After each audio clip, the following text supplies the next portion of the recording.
Halo, nama saya Febria Wulandari. Saya akan menjelaskan tentang 25 jenis teori komunikasi. Yang pertama, ada teori komunikasi Laswell. Harold Laswell, teoritikus ternama yang banyak menyumbangkan ide dan pikirannya terkait cabang ilmu sosial dan komunikasi. Di tahun 1948, ia mengemukakan model komunikasi yang sederhana dan hingga kini masih diterapkan sebagai model komunikasi dasar. Model tersebut yakni siapa, berbicara apa, dengan media apa, kepada siapa, dan dengan efek apa. Yang kedua, ada teori komunikasi behaviorisme. Jenis teori komunikasi yang satu ini mungkin sering kita dengar. Teori ini dikembangkan oleh ilmuwan asal Amerika Serikat bernama John B. Watson. Menurutnya, teori behaviorisme ini mencakup semua perilaku, termasuk tindakan, balasan, atau respon terhadap suatu rangsangan atau stimulus. Artinya bahwa selalu ada antara stimulus dengan respon pada perilaku manusia. Jika suatu stimulus dengan rangsangan yang diterima seseorang telah teramati, maka dapat diprediksikan pula respon dari orang tersebut. Yang ketiga, teori komunikasi humanisme. Komunikasi humanisme pernah diimplementasikan dalam dunia pendidikan melalui humanistik kurikulum. Isi teori lebih menekankan pada pembagian pengawasan dan tanggung jawab bersama antar peserta didik, dengan harapan nantinya peserta didik dapat menyesuaikan dalam kehidupan masyarakat. Yang keempat, teori informatif. Teori ini dikembangkan oleh Shannon dan Weaver. Teori informasi merupakan salah satu teori klasik, di mana teori ini menitik beratkan pada komunikasi, suatu transmisi pesan dan bagaimana transmitter menggunakan media dalam berkomunikasi. Dan dalam hal ini, jika sinyal media yang digunakan baik, maka komunikasi akan berjalan efektif. Begitu pula sebaliknya. Apabila sinyal media tidak baik, maka komunikasi tidak akan berjalan dengan lancar. Yang kelima, ada teori uses and gratification, penggunaan dan kepuasan. Teori ini dikembangkan oleh Bloomer dan Coates. Mereka berpendapat bahwa pengguna media memiliki peran aktif dalam memilih media yang digunakannya, sehingga pengguna media dapat dikatakan sebagai pihak utama dalam suatu proses komunikasi.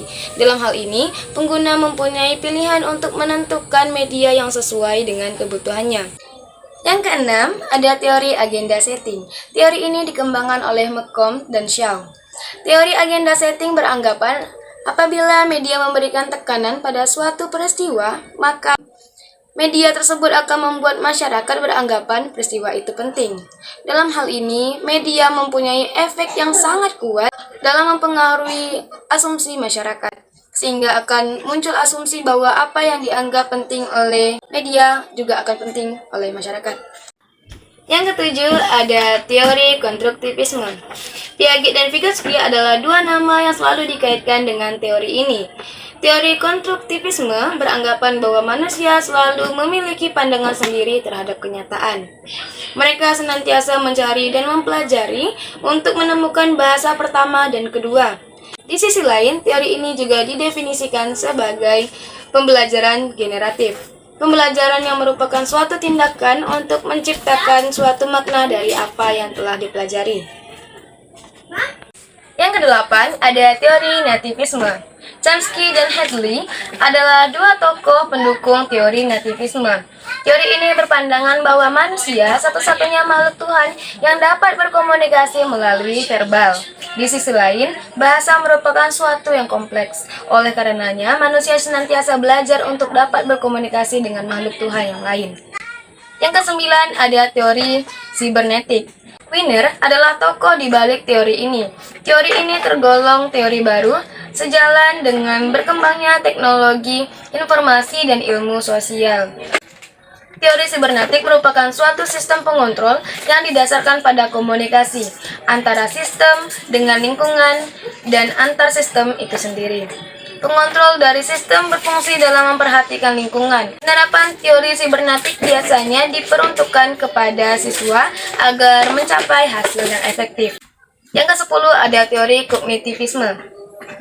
Teori kognitivisme mengedepankan progres belajar dibandingkan dengan hasil proses itu sendiri. Belajar tidak hanya sekedar melibatkan hubungan antara stimulus dan respon, tetapi juga melibatkan proses berpikir yang kompleks. Lebih dari itu, belajar merupakan proses perubahan persepsi dan pemahaman. Menurut aliran ini, kita belajar didasarkan kemampuan kita menafsirkan peristiwa atau kejadian dalam suatu lingkungan, di mana proses belajar tersebut mendapat 4 tahapan, yaitu asimilasi, akomodasi, disquilibari, dan equilibari. Yang ke-11 ada teori ketergantungan. Teori ini berfokus pada kondisi struktural yang ada di masyarakat. Fokus ini sangat cenderung mudah untuk dipengaruhi oleh media massa. Teori ini dapat disematkan pada komunitas masyarakat modern, di mana pada masyarakat modern, media massa dianggap suatu hal yang sangat penting. Di antaranya yaitu proses memelihara perubahan serta konflik dalam tatanan masyarakat dan masalah perorangan dalam satu aktivitas sosial. Yang ke-12, teori inokulasi. Teori ini pada mulanya disampaikan oleh McGuire, di mana inokulasi dapat disebut sebagai suntikan yang mengambil analogi pada ilmu medis. Ibaratkan orang yang tidak siap menahan penyakit, maka dia harus disuntikkan vaksin untuk memperkuat daya tahan tubuhnya. Teori ini mengemukakan lebih baik membeli terbujuk dengan argumen sanggahan daripada membiarkannya tidak siap menyangkal perspektif lawan. Yang ke-13 ada teori kultivasi. Teori kultivasi merupakan teori komunikasi yang membahas mengenai efek dari komunikasi massa. Pandangan dari teori ini adalah bahwa media massa memiliki efek yang bersifat kumulatif dan lebih berdampak pada tatanan sosial budaya dalam masyarakat daripada personal seseorang. Teori ini dikembangkan oleh George Gardner. Komunikasi massa, komunikasi antar pribadi, dan persepsi masing-masing individu serta hubungannya dengan pendapat orang lain dalam masyarakat. Teori ini dikembangkan oleh Elizabeth Noel dan Newman. 14 ada teori spiral of silence, teori keheningan. Teori ini berkaitan dengan bagaimana terbentuknya suatu pendapat umum dalam masyarakat. Spiral of silence menjelaskan bahwa terbentuknya pendapat umum dalam masyarakat ditentukan oleh proses saling mempengaruhi antara komunikasi massa, komunikasi antar pribadi, dan persepsi masing-masing individu serta hubungannya dengan pendapat orang lain dalam masyarakat. Teori ini dikembangkan oleh Elizabeth Noel dan Newman. Yang ke-15 ada teori norma dan budaya. Teori ini beranjak dari pengaruh media massa yang kuat mengenai suatu hal. Hal tersebut dapat mempengaruhi kondisi sosial budaya dalam masyarakat. Pesan dari media massa mampu mengubah norma yang sudah ada dalam masyarakat. Di sisi lain juga mampu memperkuat norma yang ada dalam masyarakat. Lebih dari itu, mampu menciptakan norma baru. Yang ke-16, teori belajar sosial. Teori ini dicetuskan oleh Bandura yang mengemukakan bahwa perilaku manusia dalam konteks sebuah interaksi tingkah laku terdapat hubungan timbal balik yang saling berkesinambungan. Interaksi terjadi antara perilaku kognitif dan pengaruh lingkungan. Pengalaman melalui observasi dan pengamatan terhadap suatu pesan yang disampaikan menjadi suatu hal yang penting dalam teori ini. Dalam teori ini terdapat 4 tahap. Pertama, pembelajaran sosial terjadi atas adanya perhatian dari individu. Kedua, pembelajaran sosial dilakukan melalui ingatan. Ketiga, pembelajaran sosial dilakukan melalui tindakan. Serta terakhir, yaitu pembelajaran sosial dilakukan atas dasar motivasi dari masing-masing individu. Yang ke-17, teori dependensi efek komunikasi massa. Teori ini merupakan salah satu teori dari komunikasi massa. Dependensi efek komunikasi massa beranggapan bahwa kepercayaan individu kepada media massa berkembang apabila kebutuhan informasional yang tidak dapat ditemukan dalam pengalaman langsung terpenuhi. Massa dinilai bergantung pada media untuk mencapai tujuan. Ini merupakan pendekatan konsistensi dengan gagasan dasar dari model penggunaan. Littlejohn menilai ketergantungan sosial dinilai dari jumlah dan sentralitas tentang fungsi informasi yang disajikan, serta stabilitas sosial. Semakin penting media terhadap individu, semakin tinggi pula nilai dari media tersebut. 18. Teori birokrasi. Teori birokrasi digunakan untuk komunikasi organisasi. Max Weber mengungkapkan bahwa model birokrasi seringkali dipakai untuk mencapai komunikasi organisasi yang efektif. Menurut Weber, ada 8 karakter struktural terkait birokrasi organisasi, yaitu 1. Terdapat aturan prosedur sesuai standar, mampu meminimalisir pekerjaan yang sulit, hierarki organisasi yang terstruktur, kemampuan anggota yang mumpuni, memiliki kemampuan multitasking, profesionalitas yang tinggi, uraian yang terstruktur dan teratur, rasionalitas untuk mencapai keberhasilan. 19. Teori analisis transaksional. Analisis transaksional merupakan pendekatan psikoterapi yang menekankan hubungan interaksional. Transaksional sendiri dimaksudkan sebagai hubungan komunikasi antar individu.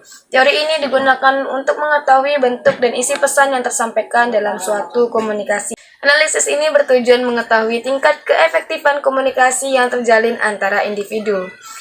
Eric Berne adalah pengembang teori analisis ini yang dinilai cocok untuk digunakan dalam konseling kelompok.